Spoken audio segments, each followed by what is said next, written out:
Hey guys, Chad here with At My Daily Bourbon, and today we're going to be talking about Stellum Bourbon Hunter's Moon. So this is a new blend in the Black series from Stellum. This is coming in at 115.52 proof. This is distilled in Indiana, Tennessee, and Kentucky, and this is also a sample sent to me for the purpose of this review.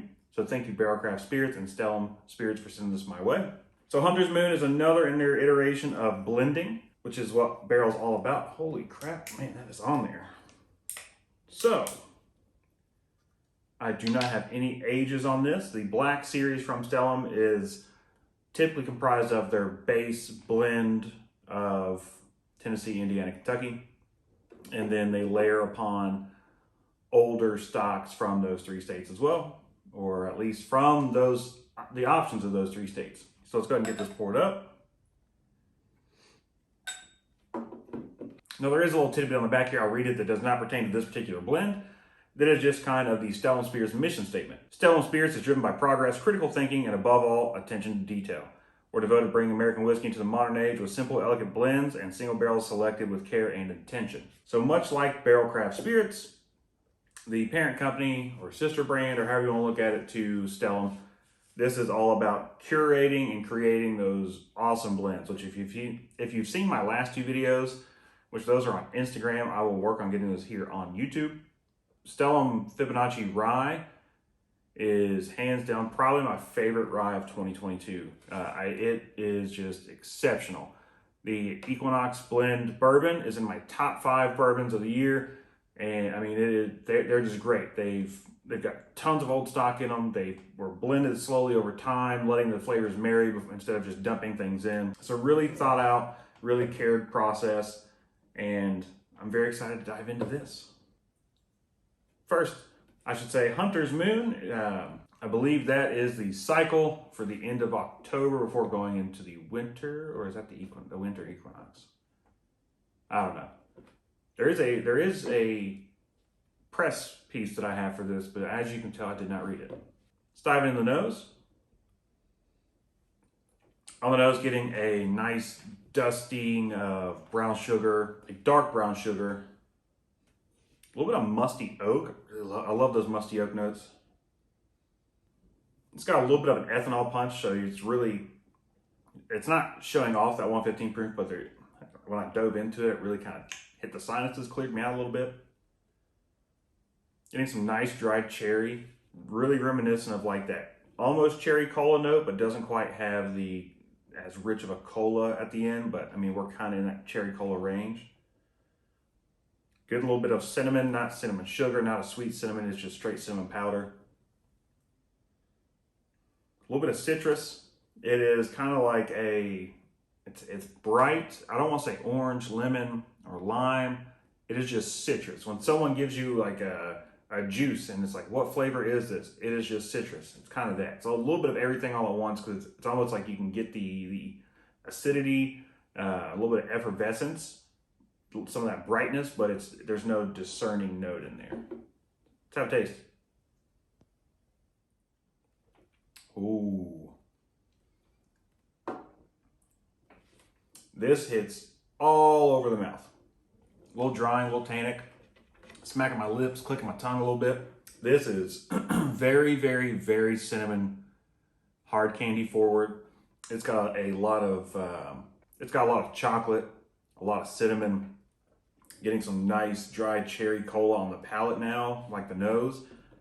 So really good first initial taste. I probably took too big of a drink because it's still lasting. Getting the Kentucky hug for sure. I should have dived into it. First pour of the day, should have eased into it with a little sip, but this time for some reason I just took a full drink. More orange coming out on the nose now, which I would assume would be the Tennessee product of it. But it also has like a toasted marshmallow note on the nose I'm picking up at the moment. Good bit of corn sweetness. Not like youthful corn. Almost reminds me of like an older Heaven Hill product in a way. What it's lacking, well, it's not lacking. What's different from an old Heaven Hill product versus this is Heaven Hill to me usually tends to have a thinner-ish mouthfeel. Even if the finish lasts around, the initial sip is always thin. A little more robust, thick here with the Stellum. Just because they don't chill filter, it's uncut. Really getting a nice rye spice component. Very rye bread forward, rich note. That chocolate's coming through on the back end of the palate now with that rye. So you're getting some of those like savory, but kind of dessert qualities, but it's not sweet. The finish is incredible.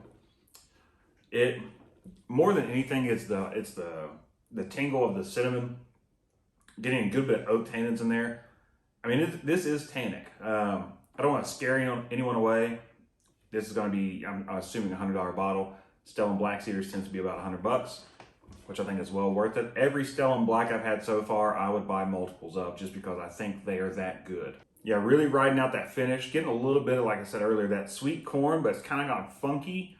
So almost when you think like Wild Turkey or Jim Beam at those higher proofs, kind of in that range. I'm not saying this is sourced or there is anything sourced from either one of those two places. Getting a real reminiscent note of that cinnamon, that funky corn, and that rice spice. With just because those two mash bills, you've got a malt that's very close to the rye, if not surpassing it. But I'm also getting a nice bit of that Indiana in here. I'm getting that cherry, that cola note, that citrus, the really big punch of cinnamon with that spice on the finish. Overall, I'm a fan. Just kind of laying it out there. I'm a fan of this. As I stated in the beginning of the review, this was sent to me by Stellum Bourbon, Barrel Craft Spirits, for the purpose of this review. Let's have one more nose, one more taste, and I'll do a final thoughts and see how it is. Toasting marshmallow, the ethanol's gone down quite a bit. Still getting those chocolate, random citrus notes, but the cherry is really coming forward now. Almost a maraschino cherry. One last taste. Drink's a little warmer than 115. I would probably put this up there around the 120 plus range, blind. And I like saying that because you see 115, people are, oh, it's less than 120, like 110 to 115 is my range. This does drink a little hot. I have a feeling there is a good bit of that 99.1 MGP in this. That recipe to me tends to have that sweet corn, but ethanol punch with the right cherry candy note.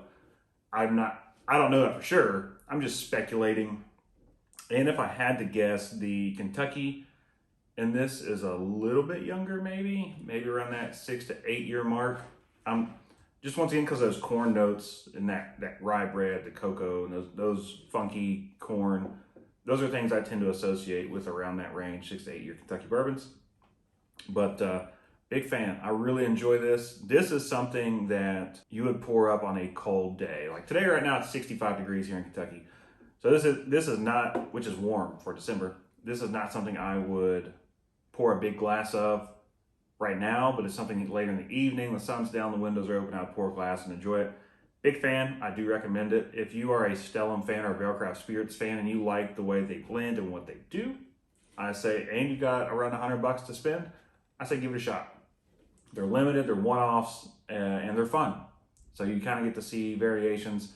And I can't wait to compare this against the Equinox blend, the Equinox #1 blend from earlier this year. So let me know below, guys, what you think. Are you a fan of Barrel Craft Spirits and Stellum? Let's have a chat. I'll see you in the comments. Let's have a great day. Cheers, y'all.